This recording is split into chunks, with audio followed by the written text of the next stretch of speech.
Good evening friends. आज Nifty का हमने जो कल एनालिसिस किया था वैसा ही आज निफ्टी ने अटेम्प्ट भी करके दिखाया। प्रदर्शन बिल्कुल एक्यूरेट रहा। बैंग ऑन हमारे टारगेट्स जो थे निफ्टी के स्पॉट लेवल्स के सारे आए। कल 22,050 के आसपास की क्लोजिंग थी। हमने कहा था 21,900 पे बार बार अटेम्प्ट कर रहा है और अगर ये तोड़ देता है तो फिर ये नीचे की तरफ स्टार्ट हो जाएगा इसका फ्री फॉल। और वैसे ही कुछ हुआ, आज उसको तोड़ा, पहले ही घंटे की कैंडल में तोड़ा। 100 पॉइंट का गैप पहले ही था। 21,950 21,900 के आसपास जो सपोर्ट बन रहा था बार बार, उसको तोड़ते हुए नीचे गया और 793 का लो बनाते हुए 21,800 के पास जो डे लो के आसपास की क्लोजिंग कह सकते हैं वो मिली। अब क्या लगता है, वीक ही है स्ट्रक्चर, तो कहीं से भी साइन ऑफ स्ट्रेंथ नहीं है। कि देखिए आर्ली चार्ट बता रहा हूँ मैं, कहाँ से गिरावट आई थी, एक साइन रिकवरी का है, वो सेल ऑफ कंप्लीट हो गया और अब ज़्यादा बढ़ता जा रहा है सेल ऑफ। कहाँ तक जाएगा? लास्ट जो ड्यू सपोर्ट बचता है इसका, जहाँ से हमने ये रैली देखी थी, वो आता है इसका 21,650 से लेके 21,700।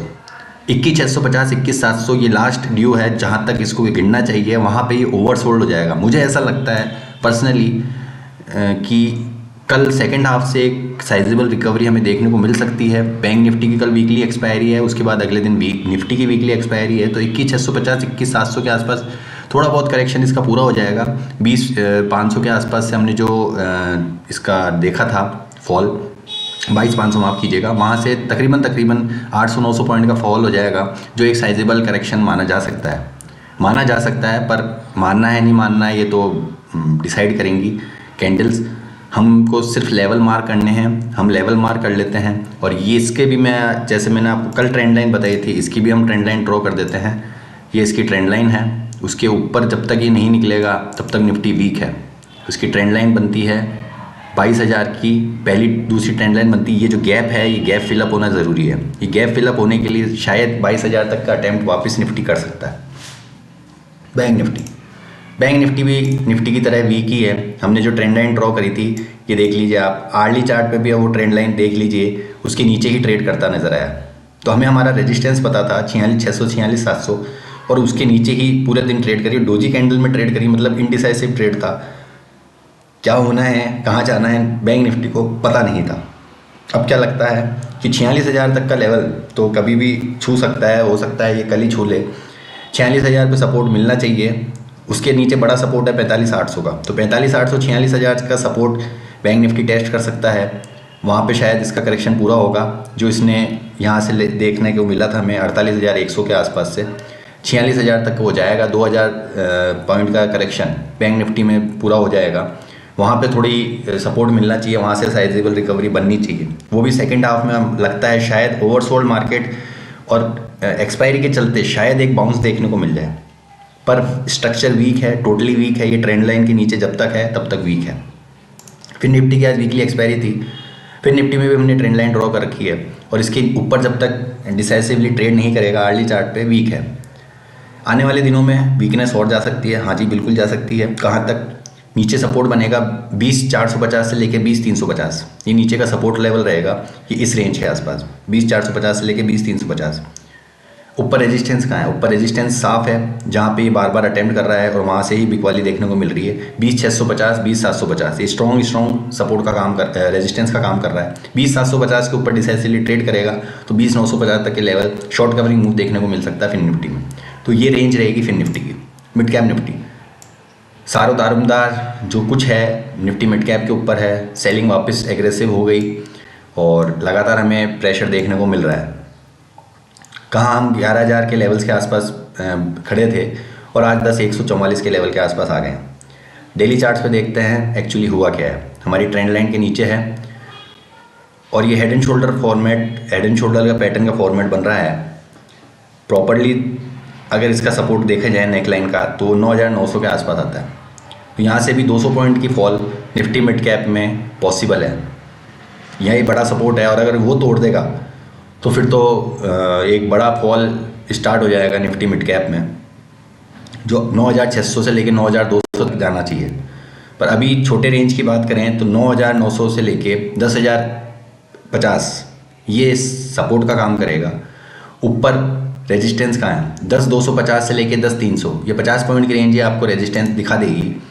उसको मैं आपको चार्ट पे दिखा देता हूँ। ये 10,250 से लेके 10,300, ये देखिए ये वाली जो कैंडल है यही आपको रेजिस्टेंस का काम करेगी, और यहीं से आज हमने बिकवाली भी देखी थी। इसके ऊपर जब तक नहीं निकलता तब तक ट्रेंड निफ्टी मिड कैप का भी वीक ही है। तो हर बाउंस पे सेलिंग प्रेशर देखने को मिल रहा है। तो जिनको दोनों तरफ के ट्रेड लेना आते हैं अपने ऑप्शंस में अपनी पोजीशन कम रखें, ऐसी मेरी राय है। डिस्क्लेमर, अपने फाइनेंशियल एडवाइज़र से या ब्रोकर से कोई भी ट्रेड लेने से पहले ज़रूर डिस्कस कर लें। क्रूड ऑयल में ऊपरी लेवल पे थोड़ा सा कंसोलिडेशन है, प्रॉफिट बुकिंग है। लेना कहाँ है? जिनको फ्रेश ट्रेड लेना है क्रूड ऑयल में, वो 6,800 से लेके 6,780, ये 20 पॉइंट की रेंज स्ट्रॉन्ग आपका बाइंग रेंज रहेगा। यहाँ से लेके इस रेंज तक, यहाँ तक आप बाय कर सकते हैं। कोई भी फॉल आता है वेट करिए। जिनको सेल करना है वो 6,900 के स्टॉप लॉस के साथ 55 पॉइंट का स्टॉप लॉस रहेगा। अभी 6,845 जो रेंज चल रही है यहाँ पे आप सेल कर सकते हैं। पहला टारगेट बनेगा 6,820 का, दूसरा टारगेट बनेगा 6,800 का, तीसरा टारगेट बनेगा 6,780 का। तो 6,820, 6,800, 6,780, इन 3 टारगेट के लिए क्रूड ऑयल में सेल कर सकते हैं। स्टॉप लॉस रहेगा आपका 6,900 का। ये आपका ट्रेड रहेगा। जिनको बाय करना है वो 6,780, 6,800 की रेंज में बाय भी कर सकते हैं। स्टॉप लॉस रहेगा आपका 6,750 का। पहला टारगेट बनेगा 6,800 का, दूसरा टारगेट बनेगा 6,850 का। नेचुरल गैस में हालांकि ये जो कंसोलिडेशन चल रहा था, इस ट्रेंड लाइन का हमने ट्रेंड लाइन भी ड्रॉ कर रखी थी और उसके ऊपरी छिरे पे है।